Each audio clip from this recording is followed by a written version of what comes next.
For Sergeant Liam Carter, a veteran of the King's Guard, life was a blueprint of discipline, worn boots on polished palace floors, and the silent language of duty. He knew his place, unseen, unwavering, a pillar of the old order. The rules were his scripture. So, when a brash, tech billionaire heir denied first-class boarding due to an overbooked flight, tried to bully his way into Liam's premium economy seat at Heathrow, Liam's refusal was calm, absolute, and by the book. The entitled man's threat, "You have no idea who you're dealing with. This isn't over," was just noise to a man who had stood firm against far worse. But 40 minutes later, cruising over the Atlantic, the satellite phone at his post in the palace rang with a command that would shred his blueprint forever. On the line was a voice that could reshape destinies, issuing an order that contradicted every oath he'd ever sworn. In that moment, Liam Carter realized the seat wasn't what had been denied. It was his entire understanding of loyalty, justice, and the kingdom he served. The flight from London to New York was packed, a metal tube humming with the fatigue and mild irritation of 300 people resigned to 7 hours in the sky.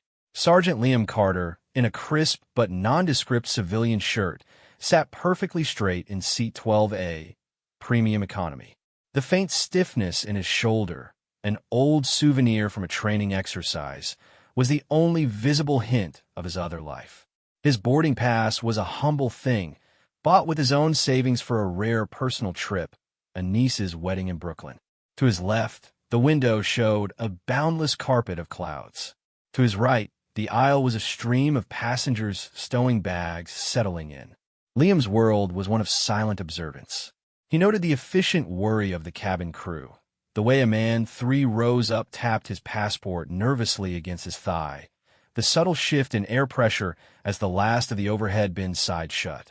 His mind, trained for threat assessment and pattern recognition, idly cataloged it all, a harmless exercise to pass the time before he could switch off. This was a luxury, this anonymity. At the palace, he was a fixture, a statue in a bearskin hat and scarlet tunic, his face invisible behind the rigid expression of duty. Here, he was just a man, a tall, solidly built man with close-crop hair and watchful eyes, but a man nonetheless. The peace shattered with a wave of expensive cologne and entitled agitation. A figure loomed in the aisle, blocking the light. Julian Thorne was in his late 20s, dressed in a suit that cost more than Liam's monthly salary, his hair artfully tousled, his face a mask of petulant frustration. He was speaking loudly into a sleek, titanium phone. "This is unacceptable. I am a Sapphire Circle member. You find me a first-class seat. I don't care if you have to offload the pilot." He listened, his jaw tightening. "No, the waiting list is for other people, not for me." A flustered flight attendant, her name badge reading Chloe, approached. "Mr. Thorne, we are so sorry again. The aircraft change has caused this oversell. We have a very comfortable spot in premium economy, and we've already processed the triple mileage credit and voucher to your account. We'll also ensure you're first off the aircraft upon arrival." A voucher? Julian spat the word like it was poison. "I don't fly premium economy. My body doesn't metabolize recycled air from the plebeian section." "That seat," he said, jabbing a finger toward Liam's row, specifically toward 12A, the window seat. "That one. It's on the aisle side of the row. I'll take that." Chloe's smile was strained. "That seat is occupied, sir. The gentleman is already settled." Julian's eyes, a cold Arctic blue, finally landed on Liam. They scanned him, the practical shoes, the simple watch, the lack of any obvious status symbols. He saw a working-class man, perhaps a mid-level manager or a tradesman. An obstacle, not a person. "He'll move," Julian stated, as if announcing the weather. He lowered his phone. "You, how much for your seat? Name your price. 500 pounds? 1,000? You could go sit in my middle seat back in row 28. More legroom for you." He offered a thin, transactional smile. Every eye in the immediate rows was on them. A low murmur rippled through the cabin. Liam felt the familiar, icy calm of a confrontation settle over him. In the palace, he would have said nothing, remained an immovable object. Here, he had the privilege of speech. He looked up, his gaze level and utterly devoid of intimidation. "My seat is not for sale. I suggest you take the one you've been assigned so we can all depart on schedule." The blunt refusal seemed to short-circuit Julian's worldview. His face flushed. "Do you know who I am?" "I know you're delaying this flight," Liam replied, his voice low but carrying. It was the voice he used to command quiet in a crowded courtyard. "The seat is taken. The matter is closed." Julian's composure cracked. He took a half-step closer, invading Liam's space, a tactic meant to intimidate. Liam didn't flinch, didn't lean back. He simply held the younger man's gaze, his own eyes like chips of flint. In that silent exchange, something primal communicated itself. Julian saw not fear, but a formidable, unyielding patience. It was disconcerting. "You're making a very significant mistake," Julian hissed, the threat clear and personal. "You have no idea who you're dealing with. This isn't over." He snatched his carry-on from where he dropped it. "Fine. Enjoy your seat." He turned and stalked toward the back of the plane, the aura of outrage trailing behind him like a cape. Chloe mouthed a silent "thank you" to Liam, her relief evident. Liam gave her a small, almost imperceptible nod and turned back to the window. His heartbeat, which had spiked only slightly, settled back into its steady, professional rhythm. The incident was filed away, a minor nuisance, a speck of dust on the otherwise clean glass of his journey. He put on his headphones, selected a classical music playlist, and watched England disappear beneath the clouds. As the plane droned over the Atlantic, Liam allowed himself to think of the wedding. His sister's girl, Anna, all grown up. He'd missed so many birthdays, Christmases, because duty always came first. The guard was his family, but it was a family that demanded everything. This trip was a small rebellion, a stitch of personal life in the uniform tapestry of his service. He dozed fitfully, the image of Julian Thorne's spiteful face fading into the hum of the engines. Back in London, the sky was a damp gray. Within the high, gilded walls of St. James's Palace, in an office that smelled of old parchment, beeswax, and power, Major General Sir Alastair Finch was reviewing the week's security roster. A career soldier with a spine of steel and a face like a weathered cliff, he was the operational heart of the Royal Guard. His phone, a secure encrypted line, buzzed. The caller ID made his brow furrow slightly. It was a private line from the office of Lord Pembroke, the keeper of the Privy Purse, a man deeply enmeshed in the financial and diplomatic workings of the modern monarchy, a fixer and a strategist. "Sir Alastair," Lord Pembroke's smooth, cultured voice came through. "An awkward matter. Requires some discreet resolution. One of our men, a Sergeant Carter, I believe, is currently airborne to New York. On a personal trip." "Carter?" "Yes. Zolitman. Impeccable record. What's the issue?" "It seems he had an unfortunate altercation at Heathrow with Julian Thorne, the Thorne heir. The young man was rather publicly humiliated, denied a seat upgrade. Carter was apparently quite obstinate." Sir Alastair's frown deepened. If Carter paid for his seat, he had a right to it. Since when do we police civilian squabbles over airline seating? Since the Thorne Group is finalizing a £500 million donation to the Royal Heritage Foundation next week, Lord Pembroke said, his voice dropping to a confidential tone. "Since Julian Thorne is a spoiled child who has his father's ear, and Old Man Thorne is threatening to reevaluate his family's historic relationship with the crown over his son's bruised ego. It's petulant, it's absurd, but the potential fallout is not. We need this donation. Several restoration projects, not to mention community initiatives, depend on it." A cold knot formed in Sir Alastair's stomach. "What exactly are you asking?" "A gesture. Carter is to formally apologize to Julian Thorne. A phone call will suffice. Today, before the flight lands. It smooths feathers, demonstrates the Crown's commitment to goodwill, and reminds our sergeant that his conduct, even in private, reflects on the institution. You want me to order one of my best men to apologize for correctly refusing to be bullied out of a seat he paid for?" Sir Alastair's tone was glacial. "I want you to help him understand the bigger picture. Alistair. The institution is bigger than one man's pride or one seat on an airplane. This is not a request. This is a directive from the highest levels of the household. The call must be made. Carter's satellite number is being patched through to you now. You will explain the situation and ensure he complies. The line went dead. Sir Alistair stared at the phone in his hand as if it were a venomous snake. He had led men in combat, had crafted protocols that kept the royal family safe from tangible threats. This felt different. This was a corruption of the very values the Guard was meant to embody: integrity, fairness, quiet dignity. To order Carter to debase himself for a billionaire's tantrum was a stain. But the Major General was also a pragmatist.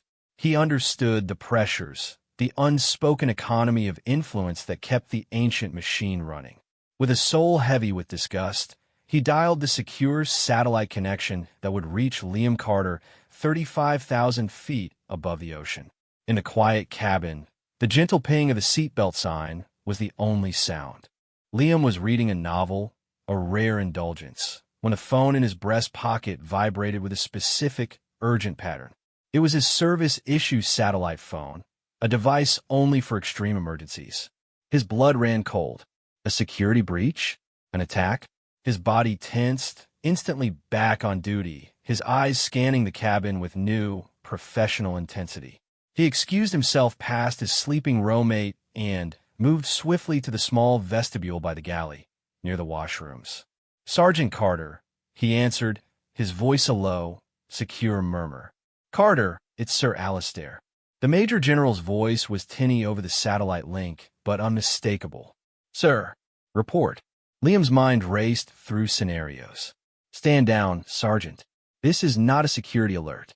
It's a diplomatic matter." There was a long pause, filled only with the hollow hiss of the connection. "Regarding the incident at Heathrow with a Julian Thorne." Liam's confusion was absolute. The man arguing over the seat, sir? That is a civilian matter. My personal time." "Not anymore," Sir Alistair said, the words sounding ash-bitter. "Listen carefully. The Throne Group is a major benefactor. The young Thorne's complaint has reached the highest levels. There is significant financial and diplomatic goodwill at risk." He took a breath, audible even over the miles. "You are ordered to contact Julian Thorne and issue a formal apology for the incident. Today, before you land." The world seemed to tilt. Liam gripped the cool metal wall of the galley for support. The roaring in his ears drowned out the engine hum. Ordered to apologize for standing his ground, for not being bribed. The principles that were the bedrock of his life, duty, honor, quiet correctness, cracked under the sheer, stunning hypocrisy of it. "Sir, with respect, he tried to buy my seat. He threatened me. I merely held my ground." "I know what you did, Carter." Sir Alistair's voice was strained, almost pleading. "And in any fair world, I'd be pinning a medal on you for telling that little prick to sod off. But this isn't that world. This is about the preservation of an institution that is larger than you, me, or a bloody airplane seat. Your refusal is being framed as an abuse of position, a reflection of institutional arrogance. The apology neutralizes that. It is a direct order." The words direct order hung in the satellite static, final and brutal. Liam had lived by orders for 16 years. They were the framework of his existence. To disobey was unthinkable. Yet, to obey felt like a moral suicide. "What is the protocol, sir?" Liam asked, his voice hollow. "You will be patched through to Thorne's private number. You will be polite, concise, and unequivocal in your regret for the misunderstanding. You will not offer excuses. You will not relitigate the event. You will apologize. Do you understand the orders, Sergeant?" Liam closed his eyes. He saw the palace forecourt, the tourist cameras, the weight of the bearskin on his head, the silent vow to be a symbol of something unchanging and good. He saw his sister's face, his niece's smile, and he saw Julian Thorne's smug, victorious sneer, as if he had known this would be the outcome all along. "I understand the orders, sir." The words tasted of metal and defeat. "The patch is being connected now. Stand by." Sir Alistair's voice held a final, grim note. "Carter, I am sorry. The line clicked, and after a moment of digital silence, a new connection was established. Liam heard the brash, confident ringtone, then Julian Thorne's voice, laced with amused contempt. "Hello."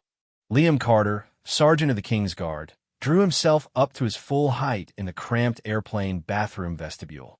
His face, reflected in the small mirror, was a mask of stone. But inside, a fundamental piece of his identity was shattering. He began to speak the words that would break him, to save a version of the crown he was no longer sure he served. The apology was a short, brutal exchange. Liam spoke the required phrases, regret for the misunderstanding, no discourtesy intended, in a flat, monotone voice that felt alien to his own ears. Julian Thorne, on the other end, didn't even bother to gloat verbally. His acceptance was a series of dismissive, patronizing hums. "Quite right. Water under the bridge. Just remember your place next time." The call lasted less than a minute. When the line went dead, Liam stood frozen. The satellite phone clenched so tightly in his hand his knuckles were bone white. The hollow roar in his head returned, louder now, a torrent of shame and fury. He had faced down protesters, endured hours of immobile vigilance in pouring rain, borne the weight of history on his shoulders. None of it had left him feeling this soiled. He returned to his seat like a man moving through deep water. The novel lay forgotten. The clouds outside were no longer peaceful. They were a blank, indifferent void. The entire purpose of his trip, to reconnect with family, to be simply Liam for a few days, was poisoned. He was no longer just a man. He was the man who had been forced to kneel, and the institution he wore as a second skin had forced him down. The wedding in Brooklyn was a blur of color and noise that he observed from a great distance. He smiled when required, hugged his sister, danced one stiff dance with his niece, Anna. She looked at him with concerned eyes. "You okay, Uncle Liam? You seem a million miles away." He assured her he was just tired from the flight. It was the first outright lie he'd told his family in years, and it burned. On the return flight to London, premium economy again, he stared at the seat back in front of him. The incident replayed in a continuous, agonizing loop. But now a new question emerged, cold and sharp. If they could do this over an airplane seat, what else would they do? What other principles were negotiable? His faith in the structure, in the unspoken covenant that his loyalty would be met with honorable leadership, was irrevocably broken. The palace walls, once a symbol of steadfast duty, now felt like the bars of a very gilded cage. Reporting back for duty at Wellington Barracks was an exercise in surreal normality. The familiar smells of Brasso, boot polish, and stone corridors. The quiet nods from his comrades. The ritual of preparing his #1 ceremonial uniform for the next guard mount. Polishing the gold buttons until they shone like suns, brushing the scarlet tunic with firm, methodical strokes, ensuring the bearskin was perfectly aligned. His hands performed the tasks automatically, but his mind was elsewhere. He saw the contempt in Thorne's eyes, heard the pained resignation in Sir Alistair's voice. 2 days later, he was on duty at the palace, a silent sentinel in the famous box. The tourist cameras clicked, and word. Children pointed. He was a living postcard, a symbol of timeless tradition. But inside the helmet, his jaw was clenched so tight it ached. He was a lie. The immovable dignity he projected was a facade. He was a man who had been moved, profoundly, by a corrupt whisper from the very heart of the thing he protected. The crisis point came unexpectedly, during a routine security briefing in a bland Ministry of Defense conference room. Sir Alistair was outlining protocol for an upcoming state visit. The discussion turned to the public lining of the mall. "We must be mindful of our interaction with the public," Sir Alistair was saying. "Every gesture, every expression, is a reflection of the Crown's relationship with the people. Dignity and approachability must be balanced." The words, so innocuous in another context, hit Liam like a physical blow. A reflection of the Crown's relationship. The hypocrisy was suddenly too vast, too nauseating to contain. The room seemed to shrink. The air grew thin. "Permission to speak freely, sir?" Liam's voice cut through the procedural drone, sharper than he intended. Every officer at the table turned. A junior sergeant did not interrupt a major general. Sir Alistair paused, his eyes narrowing slightly. "Granted, Sergeant Carter." Briefly, Liam stood. He did not shout. His voice was low, clear, and carried the chill of absolute conviction. "With respect, sir, how do we balance that dignity when ordered to debase ourselves for a private citizen's wallet? What is the protocol for apologizing to a bully because his donation is more valuable than our integrity? Is that the relationship we are reflecting? That the uniform is for sale to the highest bidder?" A stunned, horrified silence swallowed the room. A captain dropped his pen. Sir Alistair's face went from pale to flushed. "Sergeant Carter, that is enough. You are out of line. This is not the forum. Where is the forum, sir?" Liam pressed, the dam now fully broken. "Where does a soldier discuss an order that violates every oath he's taken? The incident with Julian Thorne was not a security matter. It was a moral one, and we failed. The institution failed. I failed by complying. I will not stand in that box again, pretending to embody values that were traded for a check." He knew what came next, the inevitable consequences. But for the first time in 16 years, the fear of those consequences was less than the weight of his complicity. He had broken the ultimate rule. He had questioned the order publicly, and in doing so, he had shattered the silent, complicit agreement that kept the machine running. Sir Alistair rose slowly, his expression unreadable. "Sergeant Carter, you are relieved of duty. Effective immediately. You will report to my office at 0800 hours tomorrow." Dismissed. The walk from the conference room, past the frozen faces of his colleagues, was the longest of Liam's life. Yet, with each step, the crushing weight on his chest began to lighten. He had spoken. The truth, however career-ending, was out. He was no longer a silent pillar of a corrupted edifice. He was a man who had finally remembered his own spine. The next morning, under a bleak London sky, Liam Carter walked through the gates of Wellington Barracks for what he knew would be the last time. He carried no box of belongings. His life in the Guard wasn't in things. It was in the calluses on his feet, the straightness of his back, and the shattered ideal in his heart. He was not marching toward an end, but a terrifying, uncertain beginning. The phone call over the Atlantic had shaken everything. Now, he had to decide what would be built from the rubble.